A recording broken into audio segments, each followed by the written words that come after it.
Hi there, Derek Hagan here. I'm a financial therapist, financial planner, and life coach specializing in meaning in life, mindfulness, and resilience here with another meaningful money memo. Let's get to it.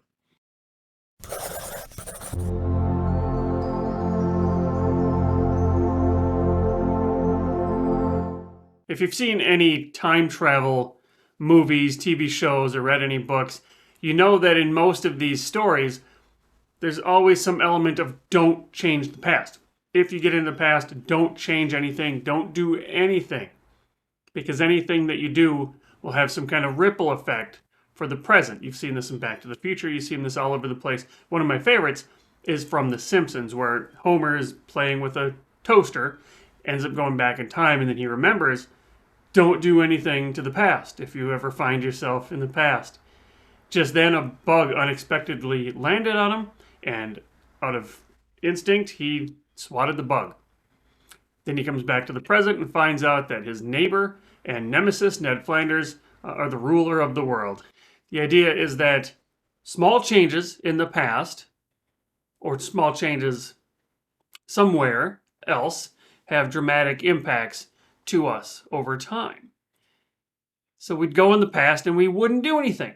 But we're always making choices today, and we are in the past. We are in some version of the past. The idea is that today is tomorrow's yesterday.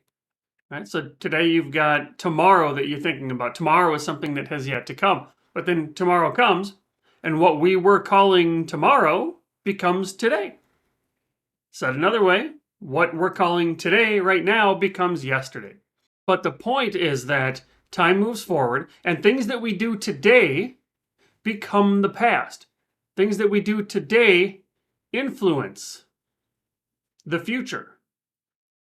So that if somebody were to come back in time to today, they might say, don't change anything. Well, you're doing those things right now. Now, this is based on something called the butterfly effect. Butterfly effect is something that comes from chaos theory.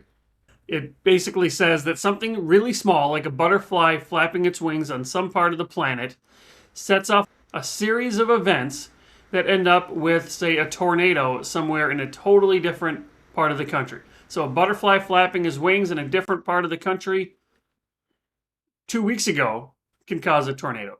It set off those series of events. In the world of finance, you might think of this as some kind of metric. Maybe this is your savings or your investment portfolio. Maybe this is your income or your title at work. But you've got some kind of path that's available to you. Now, if you think back, you might think of some small little thing. Some small little thing that you took advantage of. Maybe it was something in your control, like it was something you did to take advantage of a situation. Or maybe it's just random luck. You were in the right place at the right time. But you see in these two lines, there's a separation there.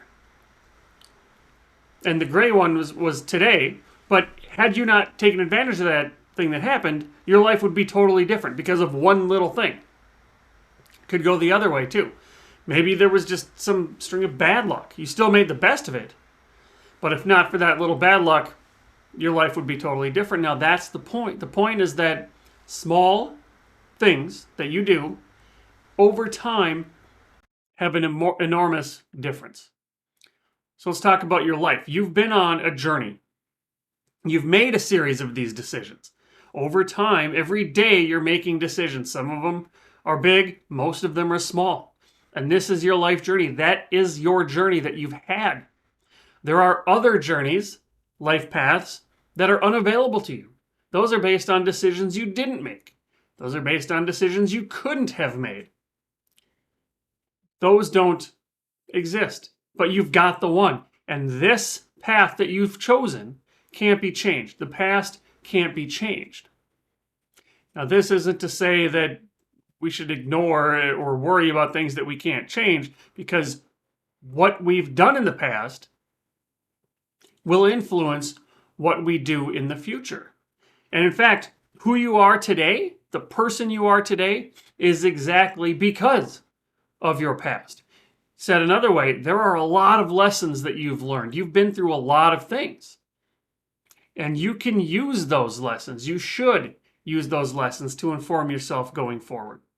There's a lot of lessons that exist in the past, and you should milk the past for all those lessons. It's like the old saying, if you lose, don't lose the lesson. So let's look at this one more way. You've got that life journey that you've been on. This is one life journey out of multiple life journeys that you could have had. But that's over.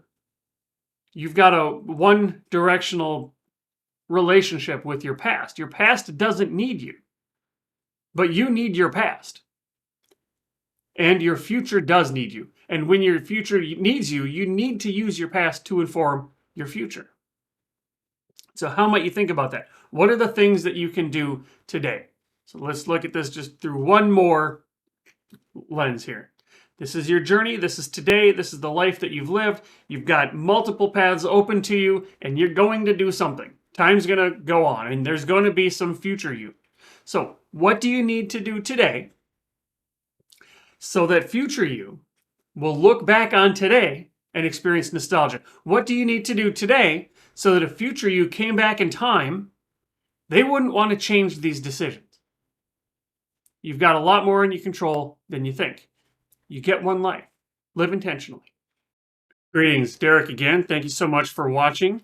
If you want to learn more, please head to meaning.blog, and there you can learn about all things related to money and mindset and purpose and meaning. And you'll be able to find out how we might be able to work together. You'll find more articles. You'll find links to videos. You'll find online courses, all kinds of things to get you going on your journey towards living more intentionally.